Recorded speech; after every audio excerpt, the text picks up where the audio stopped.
സാധാരണ നിലയിൽ നാളത്തെ തെരച്ചിലിനൊരു പ്രധാന കേന്ദ്രീകരണം വരുന്ന ഒരു പ്രദേശം മീൻമുട്ടി, പോത്തുകല്ല് തുടങ്ങിയ സ്ഥലങ്ങളാണ്. അതായത് നമ്മുടെ ഡൗൺ സ്ട്രീം മുതൽ പോത്തുകല്ല് വരെ നീണ്ടു കിടക്കുന്ന ചാലിയാറിൻ്റെ ഇരുകരകളിലുമായി ആകാവുന്ന വിധത്തിൽ പോലീസും അതിൻ്റെ ഫയർഫോഴ്സും നാട്ടുകാരും അതോടൊപ്പം തന്നെ കോസ്റ്റ് ഗാർഡും നേവിയും ഒക്കെ ചേർന്നിട്ടുള്ള നല്ല പരിശോധനകൾ നടത്തിയിട്ടുണ്ടെങ്കിലും ചില മേഖലകളിൽ നമുക്ക് പൂർണ്ണമായിട്ട് കടന്നു ചെല്ലാൻ കഴിഞ്ഞിട്ടില്ല. അത് നമ്മൾ പരിശോധിച്ച് നോക്കുമ്പോൾ ആ മേഖലകളിൽ കൂടി കടന്നു ചെന്നുകൊണ്ടുള്ള ഒരു ആഴത്തിലേറിയ അന്വേഷണം വേണ്ടിവരും എന്നാണ് നമ്മൾ കരുതുന്നത്. അതുകൊണ്ട് സൂചിപ്പാറ വെള്ളച്ചാട്ടം മുതൽ മലപ്പുറം ജില്ലയിലെ പോത്തുകല്ല് വരെ നടത്തേണ്ട തെരച്ചിലിനെ സംബന്ധിച്ച് ഒരു പൊതുരൂപം നമ്മൾ ഉണ്ടാക്കുകയാണ്. ചൂരൽമല ടൗൺ മുതൽ സൂചിപ്പാറ വെള്ളച്ചാട്ടത്തിൻ്റെ മുകൾ വശം വരെ സമഗ്രമായിട്ടുള്ളൊരു പരിശോധന നമ്മൾ നടത്തിയിട്ടുണ്ട്. സൂചിപ്പാറ വെള്ളച്ചാട്ടം മുതൽ 2 ടീമുകളായി തിരിഞ്ഞ് പുഴയുടെ ഇരുവശവും ഡോഗ് സ്ക്വാഡിൻ്റെ സഹായത്തോടു കൂടി ഒരു പരിശോധന കൂടി നടത്തേണ്ടതുണ്ട് എന്നാണ് ഇപ്പോൾ നമുക്ക് തോന്നുന്ന ഒന്നാമത്തെ പ്രധാനപ്പെട്ട കാര്യം. അങ്ങനെ പറയാൻ കാരണം, ഇപ്പോൾ ഇന്നലെ മുപ്പൈനാട് പഞ്ചായത്തിൻ്റെ ഭാഗത്തു നിന്ന് വരുന്ന പ്രദേശത്താണ് നമുക്ക് ആ മേഖലയിൽ ഒരു ബോഡി കണ്ടുകിട്ടിയത്.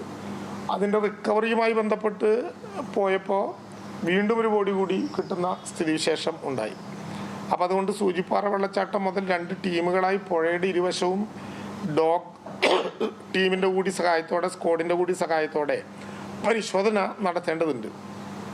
സൂചിപ്പാറ വെള്ളച്ചാട്ടത്തിൻ്റെ താഴെ ഭാഗത്തേക്ക് ഏലവയൽ ഭാഗത്തിലൂടെ വഴിയാണ് നമുക്ക് ഇതിനു വേണ്ടി ആളുകൾക്ക് ഇപ്പോൾ കടക്കാനുള്ള വഴിയുള്ളൂ. അത് ഉപയോഗിക്കേണ്ടി വരും.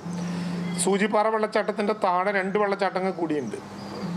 ഇവയുടെ ഇരുവശങ്ങളും പരിശോധന നടത്തണമെങ്കിൽ ഒരു വിദഗ്ധ സംഘം, അതായത് ക്ലൈംബിങ്ങിനുള്ള ടീം ഉൾപ്പെടെ ഒരു വിദഗ്ധ സംഘം നമുക്ക് ആവശ്യമാണ്. ഫോറസ്റ്റ് ഉദ്യോഗസ്ഥന്മാർ അക്കാര്യത്തിൽ, DFO തന്നെ അക്കാര്യത്തിൽ ഒരു ശ്രദ്ധേയമായ സൗകര്യമൊരുക്കാൻ വേണ്ടി അവർ തയ്യാറായി നിൽക്കുന്നുണ്ട്. തെരച്ചിൽ സംഘത്തിനോടൊപ്പം നമുക്ക് കാട് വെട്ടി തെളിക്കാൻ ആവശ്യമായിട്ടുള്ള ആളുകൾ കൊണ്ടുവരേണ്ടി വരും. ഇന്നത്തെ ഒരു അനുഭവം വെച്ചുകൊണ്ട് ചിലപ്പോൾ അവിടെ നിന്ന് ബോഡി കിട്ടിയാൽ എയർ ലിഫ്റ്റിംഗ് അല്ലാതെ മറ്റു മാർഗ്ഗങ്ങൾ ഉണ്ടാകില്ല. വൈകുന്നേരത്തോടു കൂടി മലപ്പുറം ജില്ലയിൽ എത്തിച്ചേർന്നാൽ അവിടെ നിന്ന് പ്രത്യേക വാഹനം അറേഞ്ച് ചെയ്ത് ഈ വഴിക്ക് നമുക്ക് പോകേണ്ടി വരും. പോത്തുകല്ല് പഞ്ചായത്തിലെ മുണ്ടേരി ഫാമിൻ്റെ പരിസരത്തുള്ള ഇരുട്ടുകുറ്റി നഗറിൻ്റെ അടുത്തുവരെ വാഹനങ്ങളിൽ പോയാൽ എത്തിച്ചേരാൻ കഴിയും.